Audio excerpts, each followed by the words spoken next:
নমস্কার বন্ধুরা, welcome to এসটিউনিক sports. বন্ধুরা, এই ভিডিওতে আমরা কথা বলবো কিছু ফুটবল আপডেট নিয়ে। ট্রান্সফার মার্কেট এখন অনেক দূরে, তার আগেই কিন্তু সাইনিংয়ের খবর বেরিয়ে আসছে।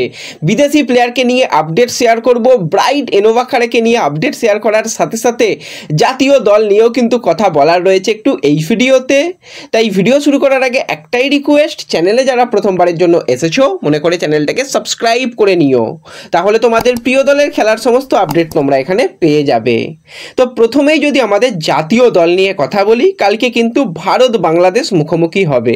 এবার ভারত বাংলাদেশ যখনই খেলা হয়, সে ক্রিকেটই হোক বা ফুটবলই হোক, তার কিন্তু একটা লড়াই অন্য লেভেলে চলে যায়। হ্যাঁ, মাঠের মধ্যে লড়াইয়ে কিন্তু আমাদের ইন্ডিয়া টিম ক্রিকেট বা ফুটবলে ডমিনেট করলেও মাঠের বাইরের লড়াই, সোশ্যাল মিডিয়ার লড়াইয়ে কিন্তু বাংলাদেশ অনেকটা নিজেদের এগিয়ে রাখে।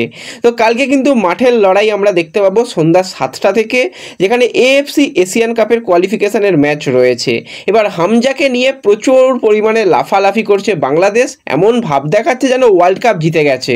তো যদিও হামজা কোয়ালিটি প্লেয়ার, নিঃসন্দেহে ভালো প্লেয়ার, সে এসেছে, বাংলাদেশ অনেক বেশি শক্তিশালী হবে, কিন্তু বাদবাকি তো বাংলাদেশে কীরকম মানের প্লেয়ার রয়েছে সেগুলো আমরা জানি। তাদের তুলনায় আমাদের প্লেয়ার কিন্তু অনেক অনেক ভালো রয়েছে।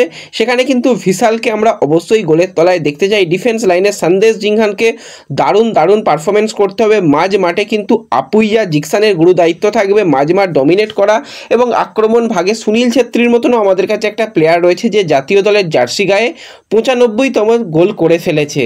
তো সেই সুনীল ছেত্রীর দিকে আমাদের নজর থাকবে। তো হামজা ভার্সেস সুনীল ছেত্রীর লড়াইটা কিন্তু আমরা কালকে দারুণ দেখতে চলেছি। বিশেষত নাওরে মহেশের সঙ্গে হামজার একটা লড়াই। হামজাকে নিশ্চয়ই সেন্টার ব্যাকে খেলাবে না, সেই ডিফেন্সিভ মিডিও হিসাবে মাঝমাঠে খেলাবে। তো সেক্ষেত্রে হামজা এবং মহেশ কিছুটা অ্যাটাকিং মিডিও যেহেতু খেলবে, তো একটা দারুণ লড়াই কিন্তু বারবারই আমরা দেখতে পাবো মহেশ এবং হামজার মধ্যে।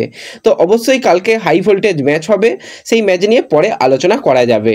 তো মূলত আমরা যদি আলোচনা করি এই ভিডিওতে, তো ট্রান্সফার নিউজ কিন্তু বেশ কিছু বেরিয়ে আসছে। তার মধ্যে প্রথমেই আমরা কথা বলবো 47 বছর বয়সী কোচ ইভান ভুকোম্যানোভিচ, যে কেরালা ব্লাস্টার্সের হয়ে ধারাবাহিক যথেষ্ট ভালো করেছিল, কিন্তু এই সিজনে সে কেরালা ছেড়ে এখন বর্তমানে ফ্রি রয়েছে, পরিবারের সঙ্গে সময় কাটাচ্ছে। কিন্তু যেরকমটা তোমাদের কিছুদিন আগেই জানিয়েছিলাম, কার্লেস কোয়াদ্রাত পদত্যাগ করার পর কিন্তু ইস্টবেঙ্গল ম্যানেজমেন্ট কথাবার্তা বলেছিল ইভান ভুকোম্যানোভিচকে তাদের কোচ হিসাবে নিয়ে আসার জন্য, কিন্তু ইভান তখন বেশ কিছুটা সময় চেয়েছিল। কিন্তু ISL 12-এ কিন্তু আবারও ইভান ফিরতে পারে, তার সম্ভাবনা অনেক অংশ তৈরি হয়েছে। বেশ কিছু ক্লাবের তরফ থেকে কিন্তু ইভানের কাছে তাদের নতুন কোচ হওয়ার অফার গেছে।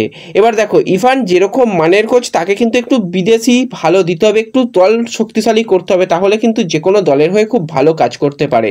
FC গোয়া কিন্তু খুব ভালো একটা অপশান হতে পারে। গোয়া কিন্তু খরচা করে বিদেশিদের পিছনে, ইন্ডিয়ানদের পিছনে, এবং একটা ভালো দল গঠন করে। তো ইভান যদি গোয়াতেও আসে খুব ভালো হবে। এছাড়া কিন্তু যদি মোহামেডানের মতন দল চেষ্টা করে ইভানকে, তো দারুণ অপশান কিন্তু ইভান হবে।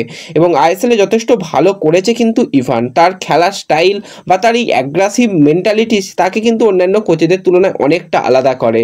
তো দেখা যাক পরের সিজনে ইভানকে কোন দলের হেড কোচ হিসাবে আমরা দেখতে পাই।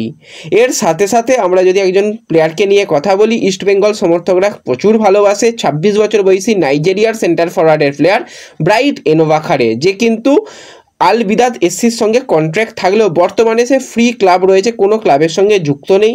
এবার ব্রাইটের কেরিয়ার যদি বলো, তো ইস্টবেঙ্গলে খেলার সময় যথেষ্ট ভালো খেলেছিল, তারপর থেকে কিন্তু তার কেরিয়ারের গ্রাফ কিন্তু অনেকটা নিচের দিকে নেমে গেছে। আল বিদাতেও মোটামুটি ভালোই পারফরমেন্স করেছিল। এবার আল বিদাতের একজন প্লেয়ার কিন্তু বর্তমানে ISL-এ খেলছে কোরিয়া। তো কোরিয়ার সঙ্গে ব্রাইটের কিন্তু খুব ভালো বন্ধুত্ব। কোরিয়া ISL-এ আসার পর ব্রাইট কিন্তু তাকে শুভেচ্ছা জানিয়েছিল। আর ব্রাইট একজন ভার্সেটাইল প্লেয়ার, তাকে অ্যাটাকিং মিডিও, সেকেন্ড স্ট্রাইকার, উইঙ্গার, স্ট্রাইকার যে কোনো পজিশনে খেলাও খুবই ভালো খেলবে। তো এই সিজনে 2024-25 সিজন শুরু হওয়ার সময় চেন্নাইন FC চেষ্টা করেছিল ব্রাইটকে আনার ব্যাপারে, কিন্তু আল বিদাত তখন তাকে ছাড়তে চায়নি। বর্তমানে উইদাউট ক্লাব রয়েছে এবং শোনা যাচ্ছে ব্রাইটের দিকে নাকি ISL-এর বেশ কিছু ক্লাব নজর রাখছে। পারছে। তো নিঃসন্দেহে একজন স্কিলফুল প্লেয়ার এবং নাইজেরিয়ান প্লেয়ার, তার বডি স্ট্রাকচার খুবই ভালো, আইএসএলটাকে সে চেনে। যদি আইএসএলে এসে পুরাতন ফর্ম ফিরে পায়, যদি গোলের মধ্যে আবারও নিজেকে আনতে পারে, তো ব্রাইটের জন্য কিন্তু এখনও তার ফুটবল কেরিয়ার অনেকটা পড়ে রয়েছে। বর্তমানে কিন্তু তার ফর্ম অনেকটাই ডাউন, কিন্তু তাকে যে কোনো ক্লাব নিলে তাদের জন্য একটা ভালো অপশান, ব্যাকআপ অপশান হিসাবে তো খুবই ভালো হবে এবং অল্প বিস্তর গেম টাইম পেলে কিন্তু ব্রাইট খুব ভালো পারফরমেন্স করতে পারে।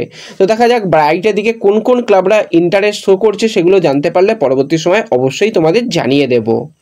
এর সাথে সাথে যদি আমরা একজন আইএসএল এক্সপিরিয়েন্স প্লেয়ারকে নিয়ে কথা বলি, সেই প্লেয়ারকে অনেকেই চেনো, অনেকেই হয়তো আবার ভুলেও গেছো।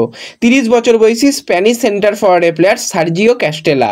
বর্তমানে কিন্তু সার্জিও ক্যাস্টেলা ফ্রি প্লেয়ার রয়েছে, উইদাউট ক্লাব রয়েছে এবং সার্জিও ক্যাস্টেলাকে নিয়ে কিন্তু প্রতি সিজনেই কথাবার্তা চলে, কারণ জামশেদপুরে খেলার পর থেকে কিন্তু তার কেরিয়ারের গ্রাফ যথেষ্ট হাই হয়েছে। সাইপ্রাসের টপ ডিভিশন লিগে সে খেলেছে, অ্যাথলেটিকো মাদ্রিদ বি দলে তার খেলার অভিজ্ঞতা রয়েছে, লা লিগা 2-এ অনেক দিন ধরে খেলছে, কিন্তু বর্তমানে যে ক্লাবের সঙ্গে যুক্ত ছিল সেই ক্লাবের সঙ্গে কন্ট্রাক্ট টার্মিনেট করার একটাই কারণ, তার একটা ইনজুরির কারণে কিন্তু তাকে বেশিরভাগ সময় পাওয়া যাবে না বলেই কিন্তু তাকে ছেড়ে দেওয়া হয়েছে এবং এই সিজনে 13 ম্যাচে কিন্তু একটা গোল করেছে, খুব একটা বেশি গেম টাইম পায়নি ইনজুরির কারণে। টোটাল ক্লাব কেরিয়ারে 200 ম্যাচে কিন্তু তার নামের পাশে 59টা গোল, 13টা অ্যাসিস্ট রয়েছে। পারফেক্ট স্ট্রাইকার, তার উচ্চতা যথেষ্ট ভালো। এবার এই প্লেয়ারই কিন্তু আবারও আইএসএল এর মঞ্চে ফিরতে চলেছে। এই মুহূর্তে যেরকমটা আপডেট বেরিয়ে আসছে, কেরালা ব্লাস্টার্স তার সঙ্গে কিন্তু প্রি কন্ট্যাক্ট সাইন করিয়ে নিয়েছে। 2025-26 সিজনে কিন্তু আমরা কেরালার জার্সি গায়ে সার্জিও ক্যাস্টেলাকে দেখতে পেতে চলেছি।